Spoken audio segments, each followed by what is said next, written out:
Oh! Are you alright? Ladies and gentlemen, Siargao! My name is Justin Piñon, and people call me the mental assassin because of my ability to read minds. I have here a paper airplane. Ha? I'm sure sanay na sanay kayong makakita nito sa schools, di ba? I'm going to throw this, or I'm actually gonna ask somebody to throw this for me. I'm going to ask you to throw this to any direction that you want, and whoever catches this, or kung sinong pinakamalapit, siya yung first volunteer natin, okay? Oh! Aray ko!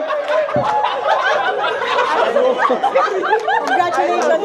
Are you alright? Yeah. When I was a kid, I really wanted to be a pilot. Na kapag meron akong gustong puntahan lugar, sinusulat ko siya sa papel, tapos ginagawa kong paper airplane, tapos pina-fly ko. And ini-imagine ko na I am with that paper airplane flying to the place na gusto kong puntahan while imagining yung mga paligid. And last night, meron talaga akong gustong puntahang lugar. And sa sobrang gusto ko siyang puntahang lugar, sinulat ko sa papel, tapos ginawa kong paper airplane. And you are thinking of what place? Siargao Island. Siargao? Can you please unfold it and show us kung ano yung nakasulat dyan?